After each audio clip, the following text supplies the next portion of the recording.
할렐루야. 오늘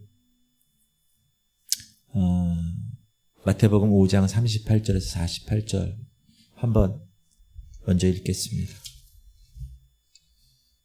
천천히. 산상수훈의 말씀이죠. 시작. 또 눈은 눈으로 이는 이로 갚으라 하였다는 것을 너희가 들었으나 나는 너희에게 이르노니 악한 자를 대적하지 말라.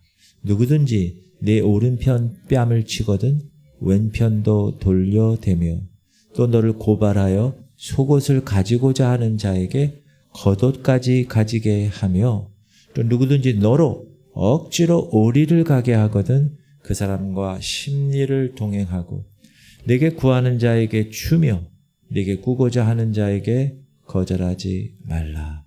또 네 이웃을 사랑하고 내 원수를 미워하라 하였다는 것을 너희가 들었으나 나는 너희에게 이르노니 너희 원수를 사랑하며 너희를 박해하는 자를 위하여 기도하라. 이같이 한즉 하늘에 계신 너희 아버지의 아들이 되리니 이는 하나님이 그 해를 악인과 선인에게 비추시며 비를 의로운 자와 불의한 자에게 내려주심이라. 너희가 너희를 사랑하는 자를 사랑하면 무슨 상이 있으리요? 세리도 이같이 아니하느냐? 또 너희가 너희 형제에게만 무난하면 남보다 더하는 것이 무엇이냐? 이방인들도 이같이 아니하느냐? 그러므로 하늘에 계신 너희 아버지의 온전하심과 같이 너희도 온전하라. 아멘. 할렐루야. 여러분, 우리가 신앙생활 하는 사람으로서 1년, 2년, 10년, 20년 이렇게 신앙생활을 하다 보면 우리 삶에 끊임없이 찾아오는 게 있어요. 그게 뭐냐 하면 시험이에요, 시험. 그러면 우리가 그 시험을 어떻게 해석하고 어떻게 극복할 것인가의 문제가 남죠. 그걸 믿음과 한번 연결시켜 보면 믿음이란 무엇인가? 여러분, 믿음이란 무엇이라고 생각하세요? 믿음. 그냥 믿는 거지. 맞죠? 그런데 따라합시다. 믿음이란 하나님의 눈으로 세상을 보는 겁니다. 그냥 우리가 눈이 있잖아요. 2개. 저는 안경 껴서 4개. 그러니까 이렇게 눈으로 보는 이게 아니라 내 눈으로 보는 게 아니라 하나님의 눈으로 세상을 보는 것이 믿음이에요. 그러니까 어떤 일이 있을 때 그 일에 대해서 하나님은 어떻게 생각하실까, 그 일을. 그러니까 믿음이란 어떻게 보면 해석이죠, 해석. 내가 어떻게 해석할 것인가. 내가 갖고 있는 내 지식과 내 이 틀 안에서 해석할 것인가. 아니면 하나님의 눈을 가지고 하나님이 해석하는 것으로 내가 받아들일까. 여러분, 해석을 잘해야 해답이 잘 나오니까. 근데 많은 사람들이, 그리스도인들이 아는 것을 믿음으로 착각한다는 거예요. 아는 것이 있고 믿는 것이 있는데 아는 것을 믿는 것으로 착각하며 사는 거예요. 내가 알고 있으니까. 여러분, 신앙생활 하면서 설교를 많이 들어서 또 여러 가지 많은 예배 가운데서 알잖아요. 그 아는 것을 믿음으로 착각하며 살아간다는 거예요. 그런데 아는 것하고 믿는 것은 다릅니다. 완전히 다릅니다. 제가 얘기한 게 아니고 성경이 그렇게 얘기합니다. 아는 것과 믿는 것은 철저히 다르다. 우리가 다 하나님의 아들을 믿는 것과 아는 일에 하나가 되어 온전한 사람을 이루어 그리스도의 장성한 분량이 충만한 데까지 이르리니. 여기 믿는 것하고 아는 게 만약에 똑같으면 이렇게 구분하지 않았을까. 믿는 것은 신앙적인 faith, 아는 것은 지식적인 knowledge.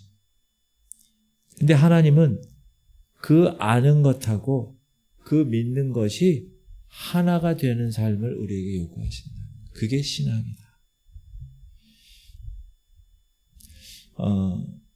TV 드라마에 예전에 이런 드라마가 있었는데 주인공이 대학 교수예요. 이 교수의 직업은 뭐냐? 가정 세미나 인기 강사예요. 행복 세미나. 가는 곳마다 주부들을 모아놓고 행복한 가정 생활에 대해서 강의를 하는 사람. 근데 그 강의를 듣고 가정들이 회복하고 사람들이 가정을 세우는 모습을 경험하게 돼요. 얼마나 마음이 좋은가. 그날도 강의를 다 하고 다 좋게 끝났어요. 박수가 막 쏟아졌어요. 자, 질문 시간입니다. 질문해 주세요. 그랬더니 한 부인이 손을 딱 들었어요. 선생님, 강의 참 감명 깊게 잘 들었습니다.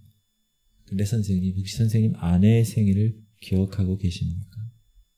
그러니까 이 강사 교수가 순간 당황했지만 아유 웃으면서 알죠. 그러니까 그 부인이 재차 물었습니다. 그럼 선생님은 아내의 생일을 어떻게 축하해 드리셨습니까? 혹시 축하해 주신 적이 있습니까? 그러니까 이 강사가 말을 못하고 가만히 정적이 흘렀어요.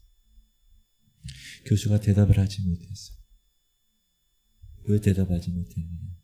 그 질문을 한 사람이 자기 아내였기 때문에.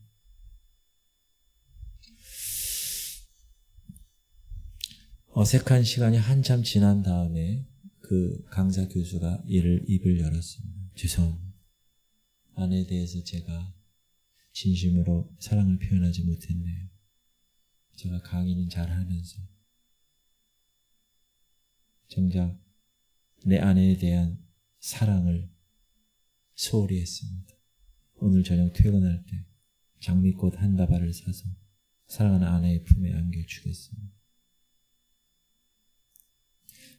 여러분, 이 이야기가 우리에게 던지는 메시지가 뭐죠? 아는 것과 행하는 것은 다르다.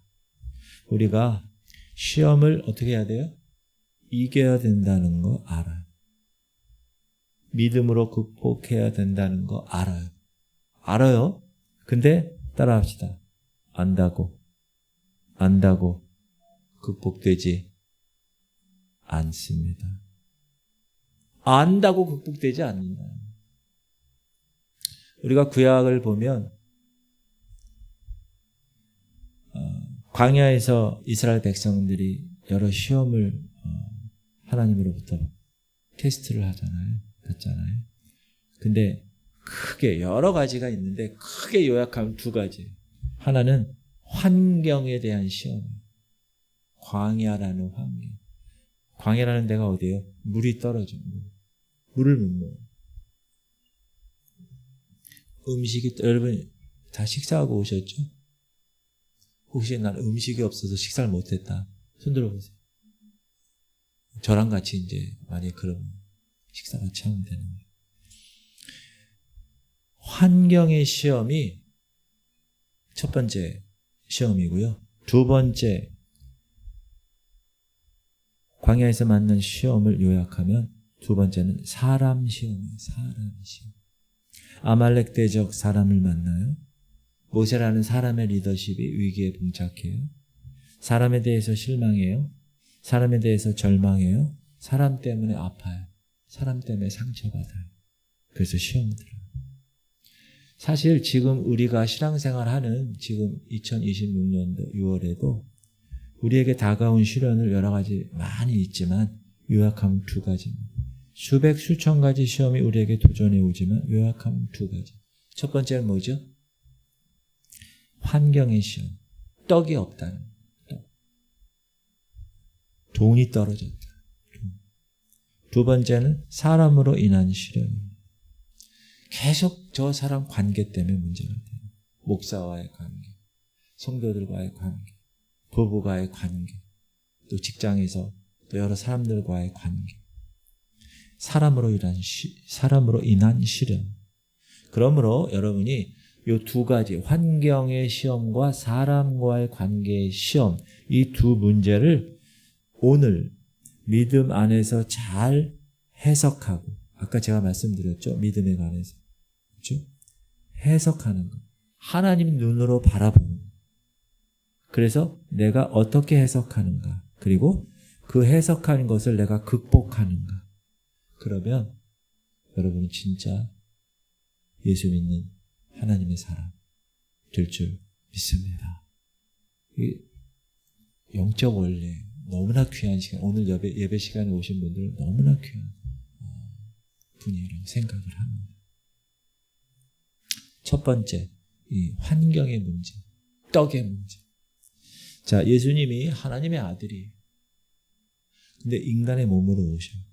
그러니까 사단이 인간의 몸을 연약함을 알아요. 그래서 시험을 해요. 어디서? 광야에서. 마귀가 처음에 뭐라고 그럽니까? 떡의 문제를 시험하죠. 건들죠. 돌을 떡덩이로 만들어 먹어라. 너 배고프지? 40일 금식하라. 유혹하죠. 그때 주님이 무엇으로 대적하셨죠? 마귀를? 말씀으로. 무슨 말씀? 구약의 신명기 말씀. 신명기 8장 3절. 너희를 낮추시며 너를 줄이게 하시며 또 너도 알지 못하며 네 지성들도 알지 못하던 만나를 내게 먹이신 것은 사람이 떡으로만 사는 것이 아니요 여호와의 입에서 나오는 모든 말씀으로 사는 줄을 네가 알게 하려 하심이라.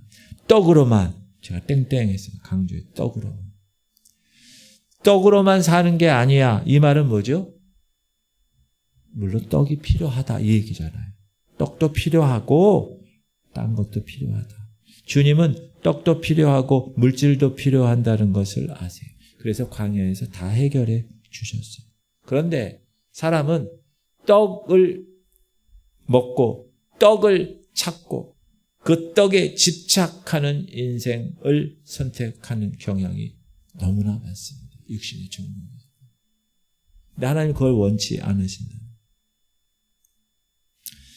여러분, 미국에서 암 환자를 대상으로 설문조사를 했는데 질문 드릴게요. 예수 믿는 사람이 암을 극복할 확률과 믿지 않는 사람이 암을 극복할 확률을 조사를 했어요.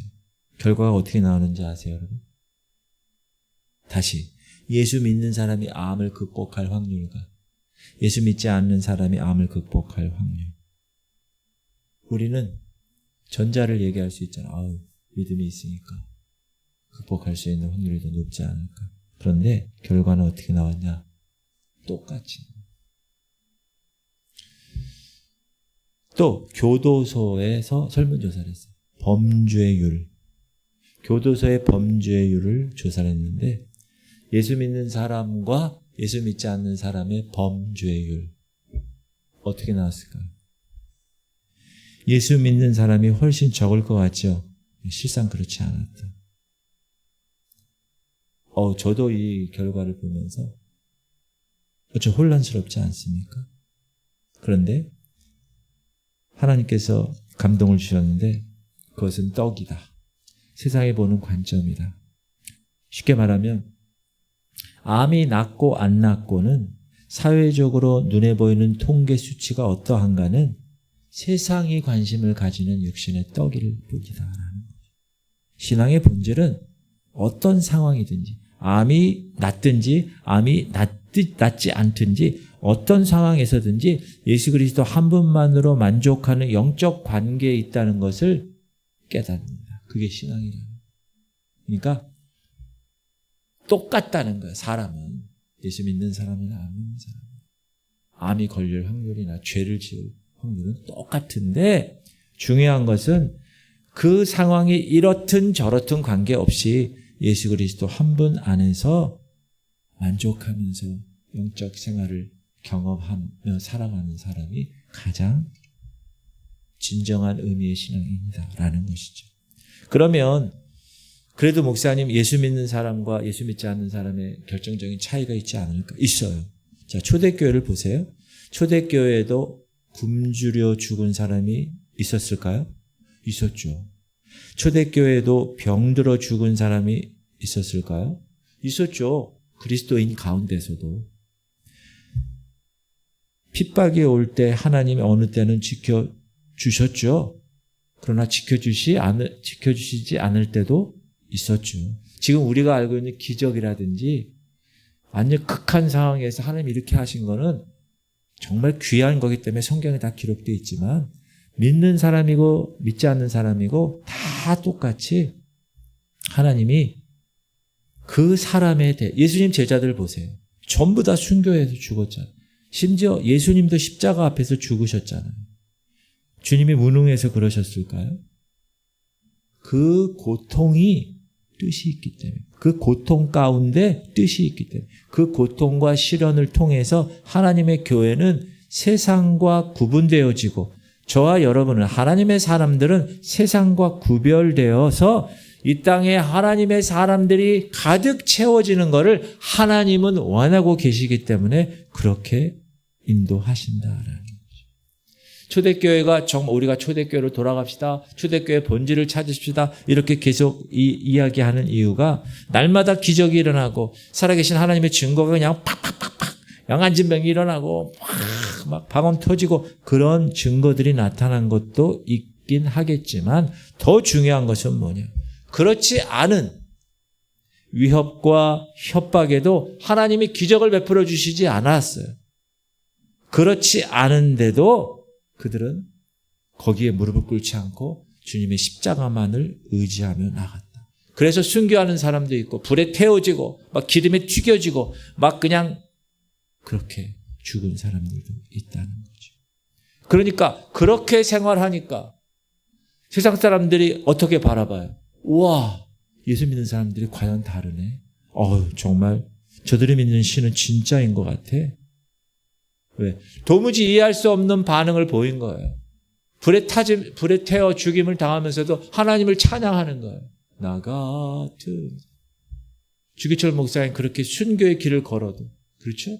그렇게 하나님을 바라보면서 스데반 그렇게 돌에 맞아 죽어가면서도 하늘 문이 열리고 보좌 위에 서신 주님을 바라보며 주님 저들의 죄를 용서하시옵소서. 저들이 알지 못해서 그렇습니다. 그런 것을 본 돌든 사람들이 이야 저들이 믿는 신은 진짜인지 몰라. 여러분 그게 예수 믿는 삶이라. 우리가 말씀을 지키면 부유해집니다. 돈이 많아지고 잘 삽니다. 그럴 수도 있지만 말씀을 지키느라고 가난해지고 말씀을 지키느라고 서러움을 당할 때가 있고 말씀을 지키느라고 세상에서 억울한 일을 당할 때가 있어도 그것이 하나님 보시기에는 진짜 부요한 일이라는 사실을 꼭. 그래서 지금 방금 우리가 마태복음 5장을 읽었던 그 모든 일들이 다 주님이 바라시는 그러한 모습들이다라는 것입니다. 주님 안에서 진정한 팔복, 복된 부요함, 그 복의 주인공이란 뭐냐? 주께서 허락하시는 환경이 있어요. 그게 정말 힘들고 어려운 환경일 수도 있고 그냥 술술 넘어가는 환경일 수도 있어요. 그런 환경이 중요한 게 아니라 내가 하나님의 눈으로 그 환경을 바라볼 수 있는 그 믿음. 그래서 그런 환경, 하나님이 허락하신 환경 가운데서 날마다 감사하고 날마다 기뻐하고 날마다 하나님의 뜻을 이루며 순종하며 살아가는 삶, 그것이 진짜 신앙입니다. 할렐루야. 그럴 자신 있으시죠? 별로 없는데. 아니야. 있다고 그래야 돼. 그게 믿음이야. 하나님의 눈으로 보는 거야, 이렇게. 여러분, 마태복음 5장 누가 얘기한 거예요? 예수님이. 그 예수님이 우리 보고 안 될 일을 예수님이 무식하게 그렇게 무대뽀로 그렇게 얘기하셨나요? 아니에요. 우리가 할 수 있으니까 그렇게 얘기해요. 만약 하나님이 원하시면 여기 계신 분들 세계 제일의 재벌로 만드실 수 있을까요? 없을까요? 크게 얘기하셔도 돼요. 당연히 만드실 수 있죠. 여러분 몸속에 암덩어리가 있어. 그럼 하나님이 원하시면 그거 암덩어리 제거하지 못하실 것 같습니까? 아닙니까? 하나님 입장에서 보면 암이나 감기나 다 똑같죠. 근데 그런 하나님이 왜 우리에게 시련을 허락하시는가? 그 이유가 있습니다. 왜? 우리의 부족함을 그 시련을 통해서 채워가시고. 그래서 하나님이 바라시는 오늘 마지막 말씀은 뭐예요? 하늘에 계신 너희 아버지의 온전하신 것 같이 너희도 온전하게 하려고. 그리스도의 장성한 분량에 똑같이 하게 하려고. 부족한 것을 하나님이 그 시련과 시험을 통해서 채워가는 것이 하나님의 섭리, 하나님의 작업이기 때문에 그렇습니다. 그래서 여러분 하나님의 눈으로 그 환경을 바라보세요. 제가 아까 얘기했죠. 우리에게 주어진 시험은 딱 두 가지예요. 환경의 시험. 첫 번째 환경의 시험은 어떻게 해요? 하나님의 눈으로 그 환경을 바라볼 수 있어야 돼. 그게 믿음이에요. 두 번째, 사람 문제. 관계예요, 관계. 여러분 여기 세탁소 자주 이용하시나요? 그 세탁소에 자주 이용하는 사람이 세탁소 아줌마랑 다퉜어. 그럼 관계가 어떻게 틀어지죠? 그럼 어떻게 하면 됩니까? 다른 세탁소 가면 되지. 그런데 만약에 아침에 눈을 뜨면 옆에 있는 사람,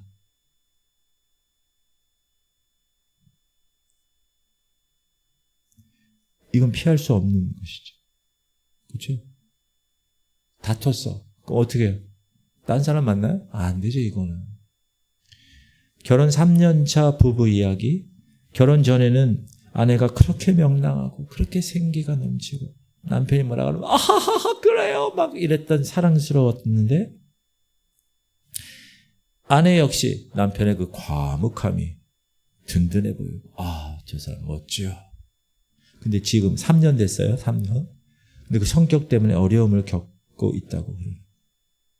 몇 년 됐다고요? 3년밖에 안 되는 거예요. 그러니까 상담 칼럼에서 이렇게 얘기합니다. 상대방을 비난하기 전에 상대방 뒤에 숨어있는 안 보이는 그 상대방의 동기와 욕구를 알아차려서 인정하십시오. 맞는 말이죠.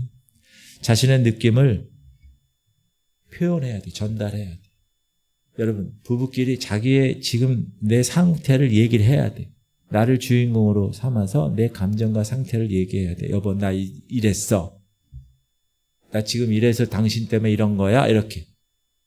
그리고 평상시에 아주 작고 아주 친절한 표현을 자주 하래. 예를 들면 뭐예요? 여보 사랑해. 한번 해보세요. 시작. 두 분만 하세요. 두 분만. 여기도 두 분만. 시작. 별로 기분이 나쁜가 봐요. 그렇게 작고 친절한 표현을 자주 하래요. 이게 뭐라고요? 상담이 원리적인 얘기예요. 따라합시다. 이렇게 해서 해결될 수 있다면 우리가 여기 앉아있을 필요가 없습니다. 그죠? 요지는 이거예요. 예수 믿는 사람도 인생 막대기, 사람 채찍은 피할 수 없다. 한 번쯤 여기 사표 있잖아, 사표. 한 번쯤 직장에다 사표 던져버릴 생각 해보지 않은 사람 있어요? 없어요. 한 번쯤 이혼 결심해보지 않은 사람 있어요? 없어요? 대답 조심해야 돼요. 대답 잘하셔야 돼. 우리 인생에게 다가오는 시험이라는 이런 게 다. 자, 오늘 다시 한번 핵심만 읽어볼게요. 444647절 시작. 나는 너에게 이르노니 너희 원수를 사랑하며 너희를 박해하는 자를 위하여 기도하라. 너희가 너희를 사랑하는 자를 사랑하며 무슨 상이 있으리요? 세리도 이같이 하느냐? 또 너희가 너희 형제에게만 무난하면 남보다 더하는 것이 무엇이냐? 이방인들도 이같이 아니하느냐? 질문 드립니다. 여러분, 왼수가 있어요. 여러분 옆에 지금. 여러분에게 큰 피해를 준 사람이에요. 그럼 어떻게 해요? 1번. 세상적으로 좀 힘이 있고 강한 사람은 어떻게 하죠? 그 사람보다 강한 사람은? 왼수보다 강한 사람은 어떻게 해요? 복수하죠. 복수. 일반적인 얘기예요. 근데 예수 믿는 우리는 어떻게 해요? 보통. 우리도 복수하는데요. 그래요? 우리는 기도하죠. 기도. 아버지. 근데 믿음으로 기도하는 게 쉬워요? 어려워요? 왼수인데. 왼수한테 축복합니다. 이게 말하는 거 쉬워요? 어려워요? 겉으로는 목사님 하라니까. 어휴, 이렇게, 감사합니다. 이렇게 얘기는 할 수는 있지만, 속으로는 별로 축복받지 않았으면 좋겠다. 이렇게 생각합니다. 근데 예수님이 오늘 뭐라고 그러세요? 야, 너 기도하지? 그 기도를 넘어봐. 너 용서하지? 용서를 넘어봐. 여러분, 우리에게는 그 왼수를 기도하는 거로 원치 않으세요, 하나님. 용서하는 거야, 원수를. 용서하는 것으로도 원치 않으세요. 아유, 목사님. 용서하는 것만 해도 얼마나 대단한 일이죠. 근데 예수님은 거기까지 요구하지 않으시고 사랑하라는 거예요. 사랑. 왼수를. 야, 이거는 초인적인 힘을 요구하시는 거예요. 그런데 뭐라고 그러세요? 그럴 때 우리는 온전한 사람이 된다. 아까 얘기했죠. 하늘에 계신 아버지처럼 너희도 온전하라. 이게 하나님이 우리에게 요구하는 삶이라는 거예요.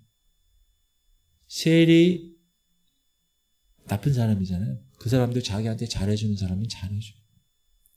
세리와 이방인을 하는 예수님이 등장시키시죠. 유대인들이 가장 혐오하던 부류의 사람, 세리. 인간 취급하지 않는 사람, 세리. 같이 밥도 먹지 않는 사람. 근데 삭개오 집에 예수님이 들어가니까 사람들이 난리가 난 거예요. 그래서 그런 세리와 이방인들도 자기에게 잘해주는 사람은 어떻게 해요? 잘해줘. 자기에게 친절 베푸는 사람에게는 사랑을 베풀어요. 근데 만약 예수 믿는 사람이 그렇게만 산다면 세상 사람과 달라요, 안 달라요? 다른 게 없죠. 아니, 세리도 세상 사람도 악한 조폭도 다 그렇게 하는데 그렇게만 산다면 세상 사람과 다를 게 없다. 자, 교회를 헬라 말로 뭐라고 그러느냐면 따라합시다. 에클레시아. 에클레시아. 많이 들어보셨죠? 이거는 세상으로부터 불러서 구별되어서 모이게 한 집단이라는, 세상에서부터 구별돼서 모여서 만든 집단. 즉 여러분 이제 월드컵이 이번 주부터 다음 주부터 하나요? 이번 주부터요? 저보다 더 잘하시네. 어디서 하죠? 갑자기 눈이 떠졌어. 어디서부터 하죠? 캐나다, 미국, 멕시코 맞아요? 그저 북중미 월드컵이라고. 그러면 우리나라에서 지금 대표 선수가 준비하고 있잖아요. 근데 그 국가대표 선수들을 우리가 어떻게 뽑아요? 뽑을 때 축구를 제일 잘하는 사람들을 대표팀 감독이 뽑았겠죠.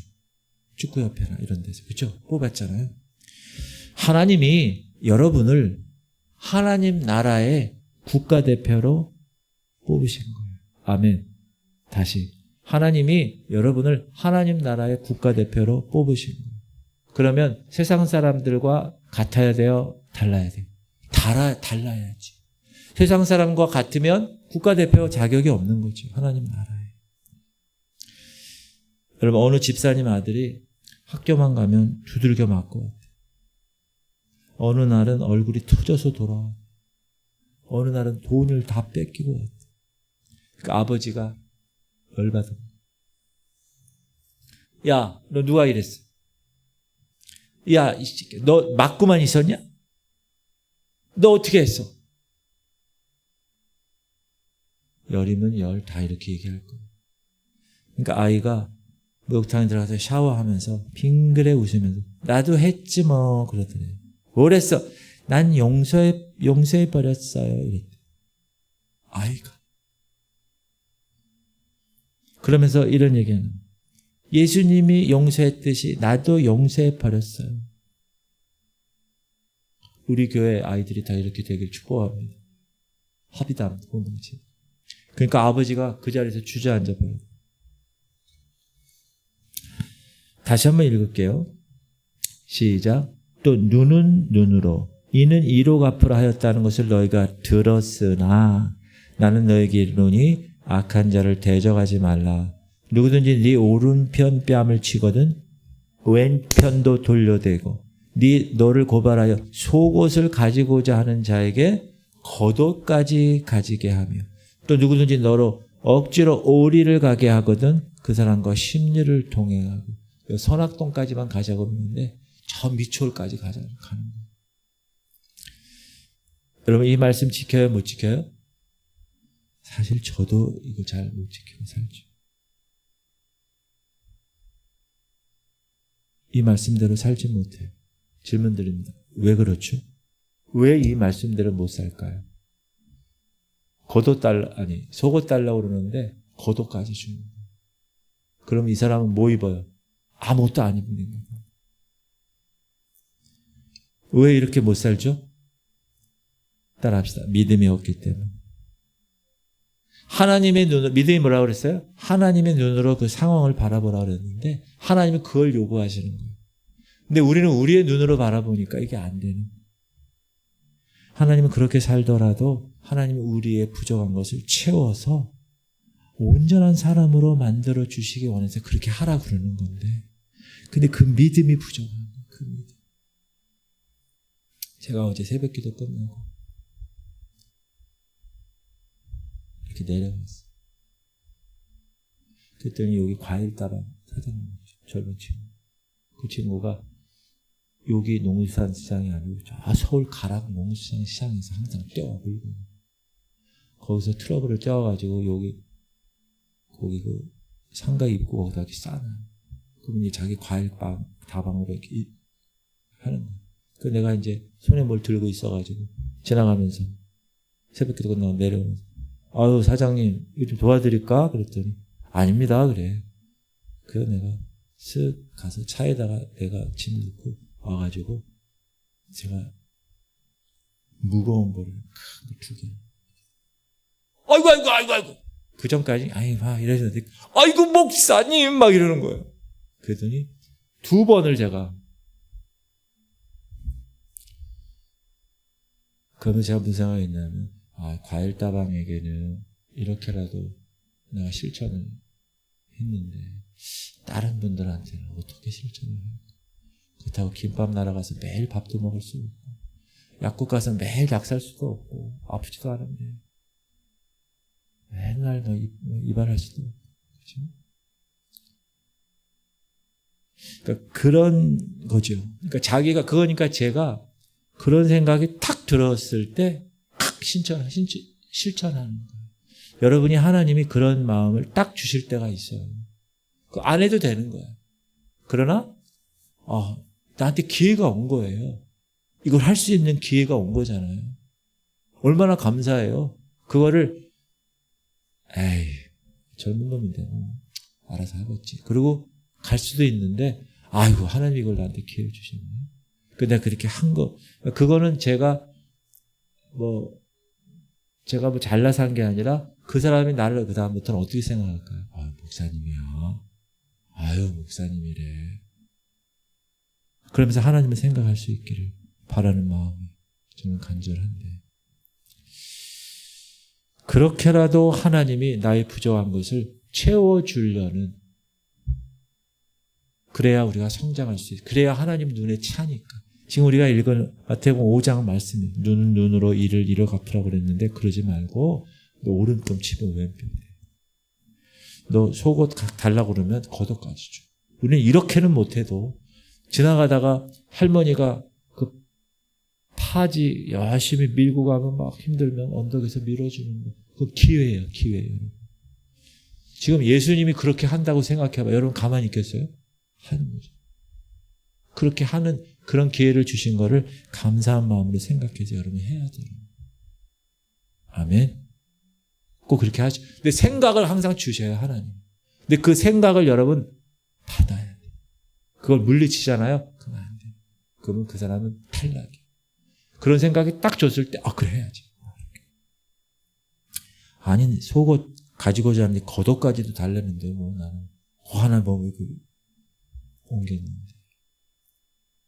자, 그렇다면 다윗이 하나님 앞에서 성전 짓기를 소원했어요. 그때 하나님은 나단 선지자를 통해서 이렇게 얘기해요. 시작. 나는 그에게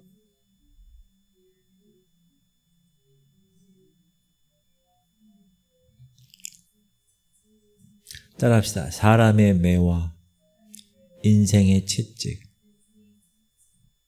그 2가지. 오늘 주제가 그 2가지예요. 잠언에도 보면 시작. 도가니는 은을, 풀무는 금을 연단하거니와 여호와는 마음을 연단하시느니라.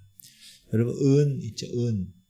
은이 포함된 돌덩이, 은광석을 이 도가니에다 넣고 불로 가열하면 돌하고 은하고 딱 구별돼요. 그 은만 딱 정제하는 거예요. 금도 마찬가지예요. 용광로에 금이 들어가 있는 금광석을 집어넣고 불을 떼면 분리가 돼서 순수금. 요즘 여러분 금이 그렇게 비싸요. 얼마예요 요즘? 장로님 얼마예요? 얼마예요? 뭐 100만 원 된다고 그러던데 요즘 금값이. 우리 아들들 돌반지가 눈에 왔다 갔다 합니다. 자, 은은 도가니를 통해서 만들고 금은 풀무를 통해서 만들어진다는 거예요. 성경이. 근데 여호와는 마음을 연단하는. 하나님은 우리 인격을 온전하게 만들어가기 위해서 연단하신다. 뭘로? 사람의 매와 인생 채찍. 여러분, 다윗을 하나님이 얼마나 사랑하셨는지 성경을 다 읽어봐도 유일무이하게 다윗에게만 하나님이 이런 표현을 썼어요. 어떤 표현? 너는 내 마음에 합한 자다. 와, 성경의 인물이 얼마나 많이 나오겠어요. 근데 다윗에게만 이 표현을 하나님이 썼어요. 너는 내 마음에 합한 자다. 그러면 하나님 마음에 합한 자면 다윗의 생애가 어떻게 돼야 돼요? 고속도로 10차선 고속도로를 막 110km로 달려야 되겠죠. 그런데 아이러니하게도 다윗의 인생은 어떻게 됐죠? 계속 시련의 연속이었어요. 다윗의 장인어른이 누구죠? 사울 왕에게 10년을 쫓겨다녀요. 10년. 아니 장인어른한테.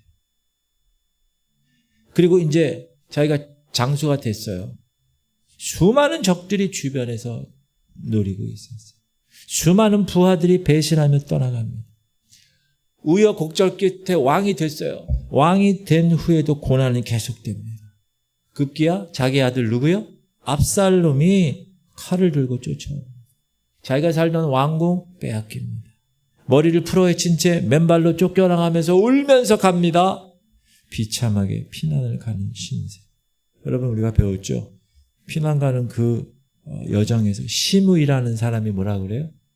사울 왕가에 있었던 시므이라는 사람이 네가 사울 왕의 피를 묻혔으니 하나님께서 그대로 보응하시는 거야 임마. 그렇게 손가락질 그 수모를 다 겪었어요. 어떤 사람이? 하나님 마음에 합한 사람이 수모를 겪은 거예요. 근데 다윗이 그때 열받아가지고 뭐라고 그랬나요? 아니에요. 하나님께서 허락하신 거 내가 어떻게 하겠어요? 따라합시다. 하나님이 허락하신 거 제가 어떻게 하겠어요? 여러분 사람 고난 인생 채찍 있잖아요. 그때 이 대답을 해야 돼요. 하나님이 허락하신 거를요. 제가 어떻게 하겠어요? 다윗이 그렇게 얘기했어요. 그리고 압살롬의 반역이 실패로 끝나죠. 그리고 다윗이 다시 왕궁으로 돌아올 때 누굴 또 만나요? 시므이를 또 만나. 갈 때 막 돌 던지면서 막 욕하고 막 저주했던 시므이를 또 만나. 그러니까 나중에 시므이가 다시 목숨을 구걸하죠. 엎드립니다. 용서해 주옵소서. 동쪽가요 주옵소서. 그때 다윗이 어떻게 했죠? 너 잘 만났다. 그렇게 했나요? 아니요. 시므이를 용서해 주었어요. 어떻게 이렇게 마음이 넓은 사람이 있을까? 어떻게 그렇게 될 수 있었죠? 그는 그때까지 하나님이 인생 막대기와 사람 채찍으로 훈련시키셔서 그때 그런 그 큰 사람으로 만들어 가신 것입니다. 따라합시다. 하나님이 허락하신 것을 내가 어떻게 하겠어요?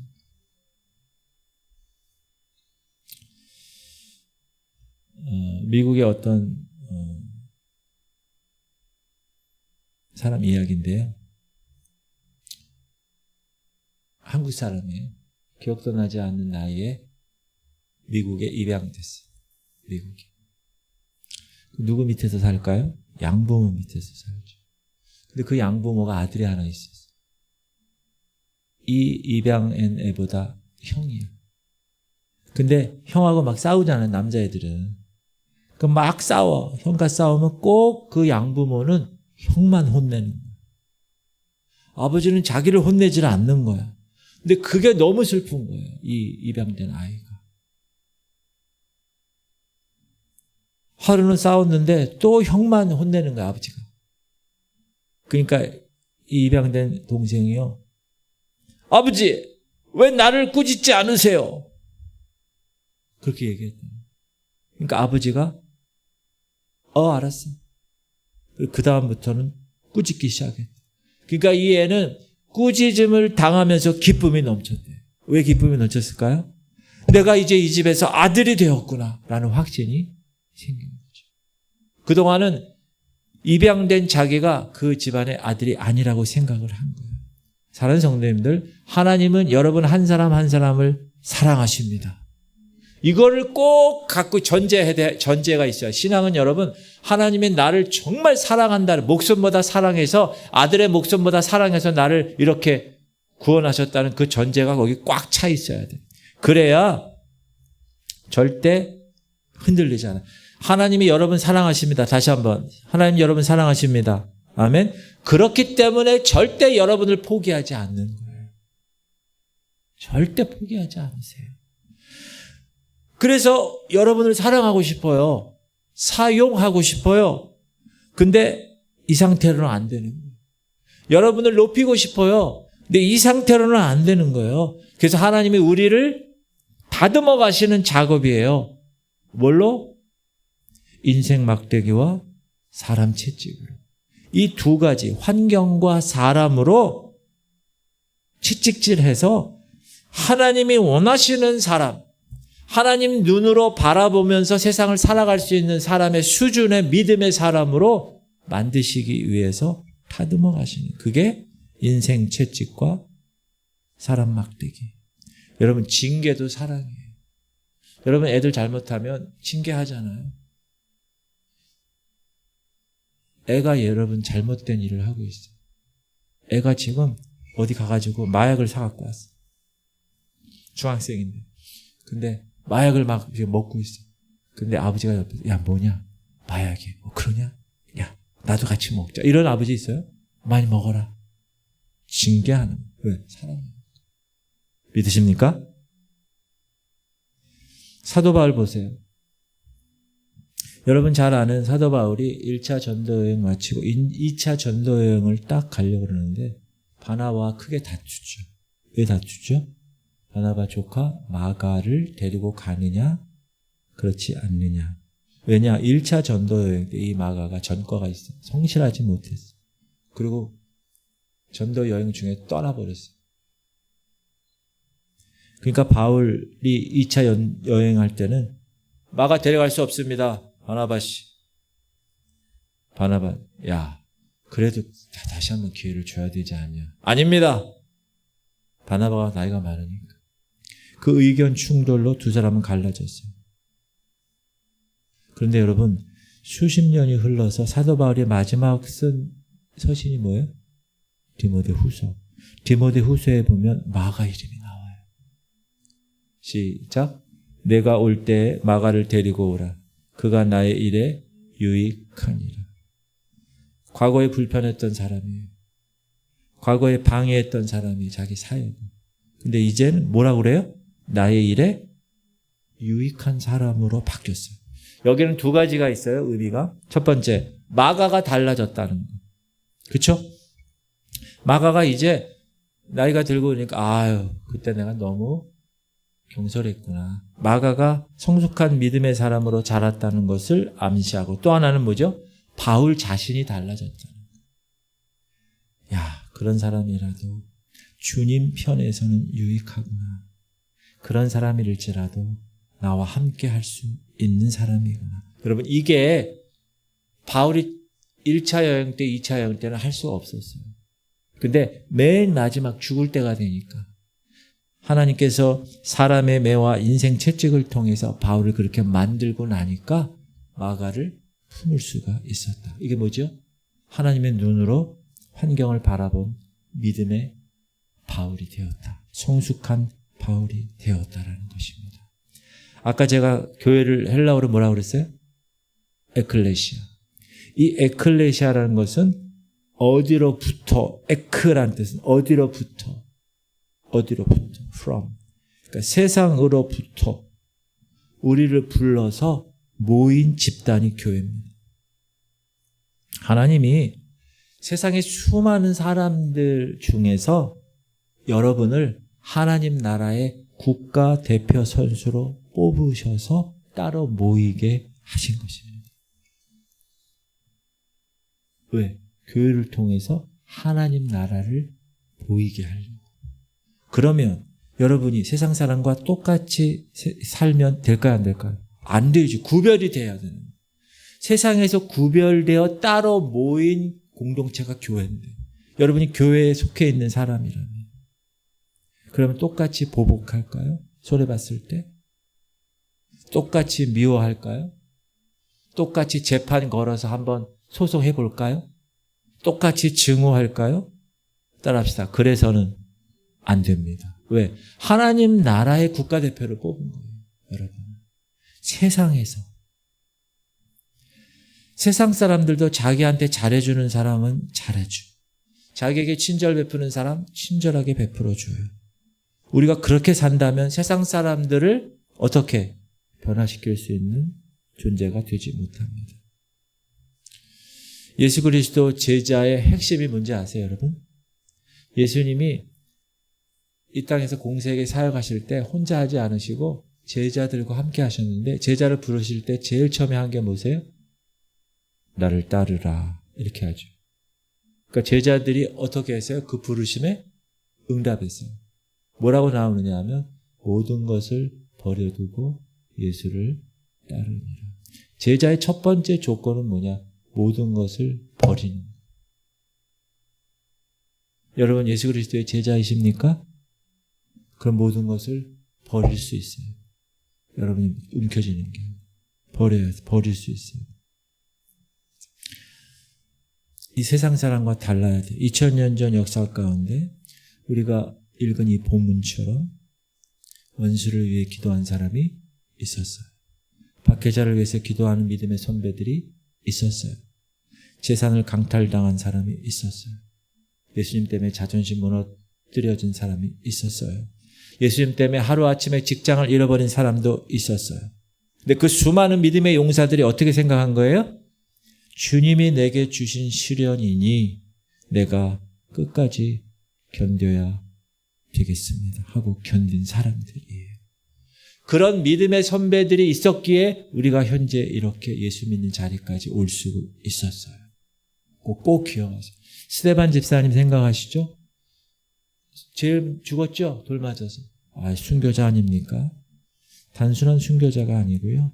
그분은 명설교가였고 그분은 기적 능력으로 행한 사람이었어요. 그런데 우리가 스데반을 보면서 그분이 설교를 잘해서 그분이 기적을 행해서 그분이 능력자에서 그렇게 평가하지 않고 그분의 진짜의 믿음의 역사는 마지막 순간에 나타났죠. 돌덩이를 갖고 쳐 죽이는 왼수들을 향해서 보복하지 않았다는 그들을 향해서 오히려 축복했다는 거예요. 저들의 죄를 저들에게 돌리지 마옵소서. 따라합시다. 이것이 능력입니다. 그게 완전히 성숙된 사람이 할 수 있는 거예요. 지금 마태복음 5장의 말씀을 다 행한 사람이죠. 영국에 가면 웨스트민스터 성당이 있는데 거기 지하 묘지가 있는데 그 지하 묘지에 유명한 묘비병이 있습니다. 한 주교의 무덤에 새겨진 글을 제가 읽어드릴게요. 잘 들어보세요. 내가 젊고 내가 자유로워서 상상력에 한계가 없을 때, 젊었을 때 얘기하는 거예요. 나는 세상을 변화시키겠다는 꿈을 가졌습니다. 그 후에 좀 더 나이가 들고 지혜를 얻었을 때 나는 세상이 변하지 않을 것이라는 것을 알게 되었다. 그래서 내 시야를 좀 좁혀서 내가 살고 있는 세상이 아니라 내가 살고 있는 이 나라를 좀 변화시켜야 되겠다고 결심했다. 그러나 그것도 역시 불가능한 일이에요. 시간이 지났어요. 이제 내 나이 황혼이 되었을 때 나는 마지막 시도로 나와 가장 가까운 내 가족을 변화시키겠다고 마음을 정했다. 그러나 아무도 달라지지 않아. 이제 나는 죽음을 맞이하기 위해서 누워있는 이 자리. 나는 문득 깨닫는, 만일 내가 내 자신을 먼저 변화시켰더라면, 내 자신이 변화된 것을 보고 내 가족이 변화되고, 내 가족이 변화된 것을 보고 내 나라가 변화되고, 또 누가 알겠는가? 세상까지도 변화되었을지. 나는 깨닫는다. 모든 것은 나로부터 시작된다는 것을. 그렇게 얘기해요. 참 감동 있는 묘비인 것 같아요. 저도 이제 5년 차 우리 지구촌 교회 목회를 하다 보니까 거룩한 욕심이 생길까요, 안 생길까요? 생기죠. 우리 성도님들이 성숙해지기를 바랄까요, 안 바랄까요? 바라죠.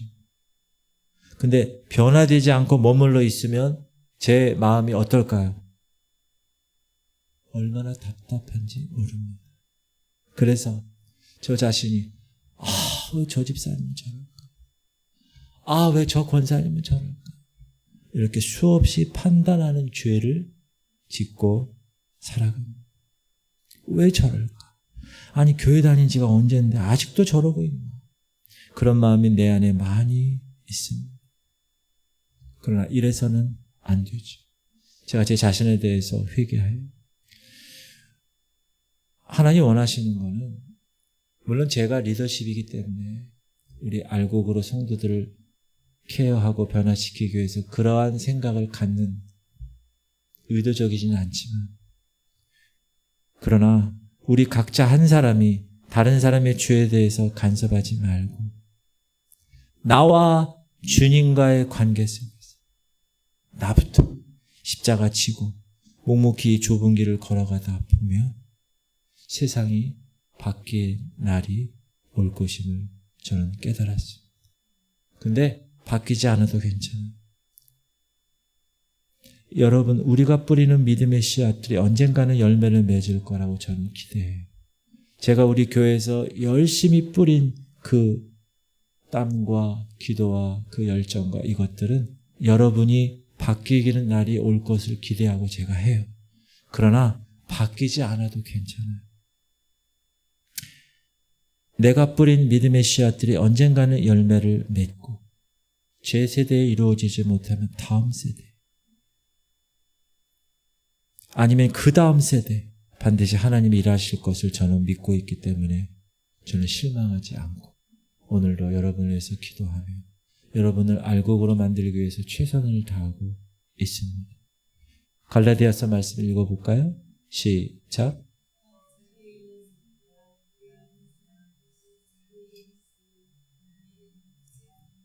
네, 각각 나 자신을 살피면 돼요. 목사는 목사의 자신을 살피면 돼요. 장로는 장로의 자신을 살피면 돼요. 권사 집사는 성도는 각자 자기의 일을 살피면 되는 거예요. 오른뺨 치면 왼편도 돌려대라.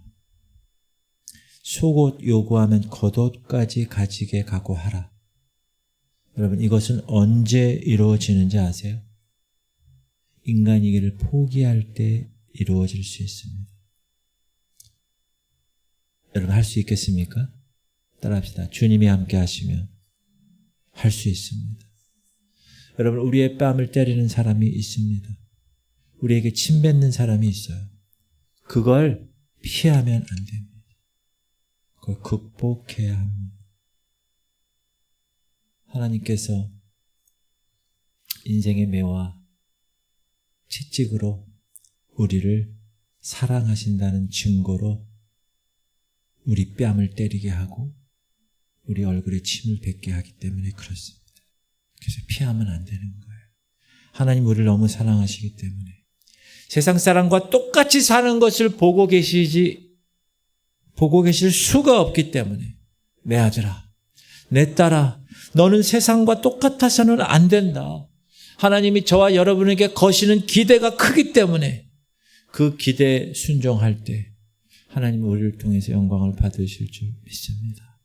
정말 여러분, 정말 봐줄 수 없는 사람이 여러분 곁에 있을 수 있죠. 정말 뜻이 안 맞는 사람이 내 옆에 있을 수 있습니다. 그때 예수 그리스도의 말씀을 기억하시고 먼저 사랑의 손을 내미셔야 돼요. 절대 남을 판단하고 손가락질하는 한 절대로 그 사람은 달라지지 않습니다. 주님 앞에, 주님 나를 먼저 주목하여 주옵소서. 주님 앞에 내가 어떤 존재인가. 이제부터 하나님의 눈으로 세상을 바라보고 예수 안에서 자유하시고 예수 안에서 말씀을 믿음으로 실천할 때 하나님께서 일할 수 있다는 확신을 가지고 모두 승리하시는 여러분 되시기를 주님의 이름으로 축복합니다. 기도하겠습니다. 하나님 아버지, 우리의 속옷을 노리는 자들이 많습니다. 우리의 뺨을 때려대는 자들이 많습니다. 하나님, 그때마다 우리가 복수하고 그때마다 우리가 세상의 방법으로 그들을 지금까지 대하였습니다. 주님 용서하여 주옵소서. 너희는 원수를 사랑하라고 했습니다. 너희를 박해하는 자를 위해서 오히려 기도하라고 하셨는데 하나님 말씀은 분명히 기록되어 있는데 하나님 이렇게 살지 못했습니다. 하나님 용서하여 주옵소서. 다시 한번 내가 말씀대로 살지 못한 것들 십자가 앞에 내려놓게 하여 주옵소서. 하나님은 십자가를 통해서 예수님이 그 뜻을 이루셨습니다. 하나님, 십자가를 통해서 우리를 사랑하심을 확신하셨습니다. 확증하셨습니다. 하나님, 나를 사랑하셔서 고통도 주심을 감사합니다.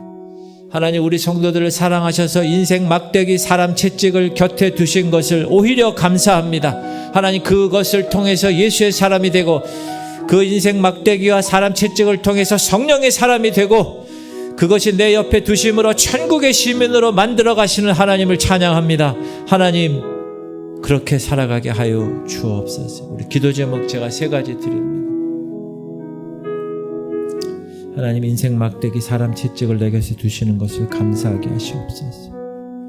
하나님, 세상 사람과 똑같이 힘듭니다. 그렇게 살기가 불가능하지만 그러나 그렇게 살려고 노력하다 보면 하나님의 성령으로 힘을 주셔서 그렇게 살 것입니다.